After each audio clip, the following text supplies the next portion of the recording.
Mwanzo wa dhiki kuu. Wakati wa sasa ni wa shauku kubwa sana kwa wote walio hai, watawala na viongozi, watu washikao nyadhifa kubwa na mamlaka, watu wenye fikra, wanaume na wanawake wa matabaka yote, wamekaza hamasa zao juu ya matukio yatokeayo pote kutuzunguka.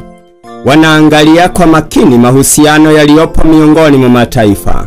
Wanaona nguvu inayochukua umilikaji wa kila kipengele cha kidunia, na wanang'amua kuwa jambo fulani kubwa na dhabiti liko karibu kutokea, kwamba ulimwengu unasimama ukingoni mwa zahama kuu. Misiba mikubwa katika nchi kavu na baharini, hali ya machafuko katika jamii, tetesi za vita ni za kutisha. Haya yanaashiria kukaribia kwa matukio makubwa mno. Mawakala wa uovu wanaunganisha na kujiimarisha. Wanajiimarisha kwa ajili ya zahama kuu ya mwisho.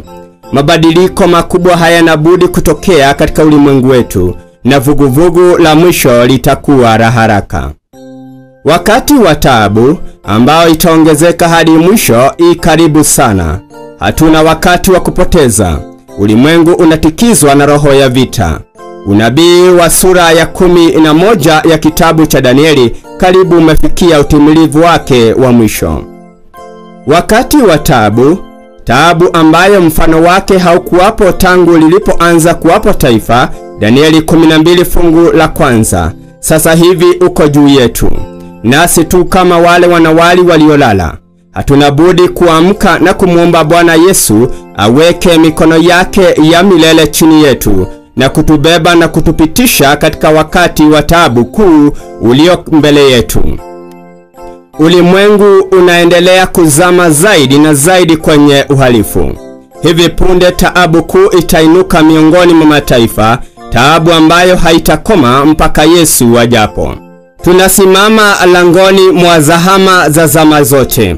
Kwa mfululizo wa haraka, hukumu za Mungu zitafuatana moja baada ya jingine. Moto na mafuriko na tetemeko za ardhi, pamoja na vita na umwagikaji wa damu. Kuna nyakati za tufani mbele yetu, lakini hebu tusitamke hata neno moja la kutoamini au kukatisha tamaa. Tufani inakuja na yatupasa tujiweke tayari kwa ajili ya ghadhabu kwa kufanya toba kwa Mungu na imani kwa Bwana wetu Yesu Kristo. Bwana ataondoka na kuitikisa mno dunia. Tutaona taabu pande zote. Maelfu ya meli zitatozwa katika vilindi vya bahari. Manowali zitazama na maisha ya mamilioni ya watu yatatolewa kafara. Mioto italipuka pasipo kutegemea, na hakuna juhudi za kibinadamu zitakazoweza kuizima. Ikuru za kidunia zitafagiliwa mbali katika ghadhabu za moto. Maafa katika reli yataongezeka zaidi na zaidi. Machafuko, migongano na kifo pasipo onyo la kitambo vitatokea katika njia kuu za usafiri. Mwisho karibu, mlango wa rehema unafungwa. Hebu na tumtafute Mungu maadamu anapatikana, tumuite maadamu yu karibu. Isaya 55 fungu la 6.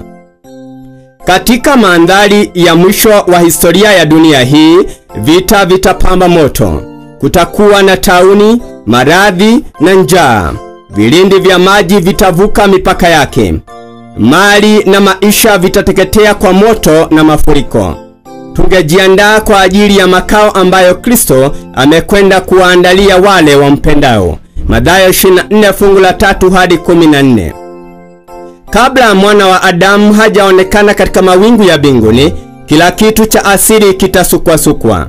Miale ya radi kutoka mbinguni ikiungana na moto duniani vitasababisha milima kuwaka kwa tanuru na kumwaga nje mafuriko yao ya matope juu ya vijiji na miji.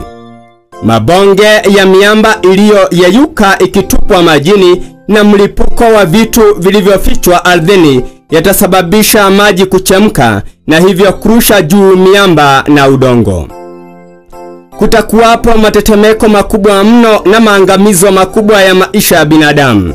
Soma Luka 21 fungu la 25 hadi 28.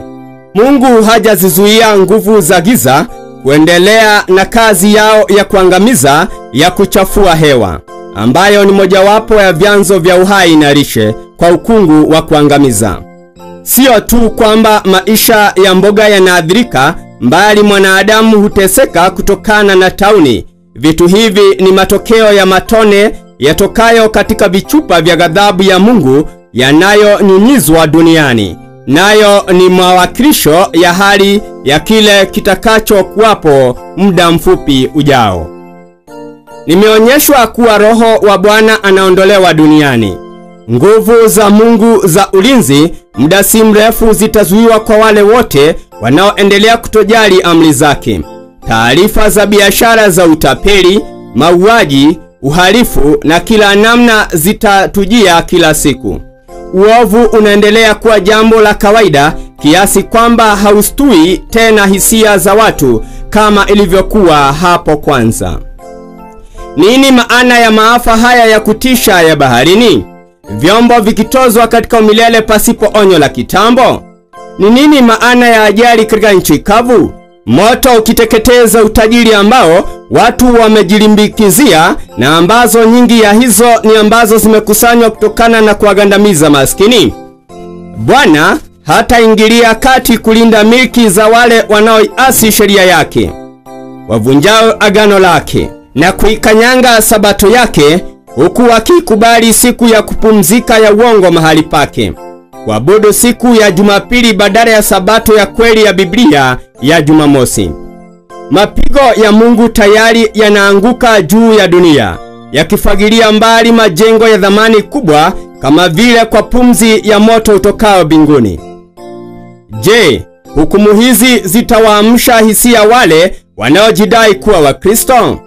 Mungu huziruhusu hukumu hizi kuja ili ulimwengu uweze kusikiliza, ili wadhambi watishike na kutetemeka mbele zake. Elewa kuwa hukumu na mapigo ya sasa yanayo rehema, ili wanaonusulika wamtafute Mungu waliyemkosa.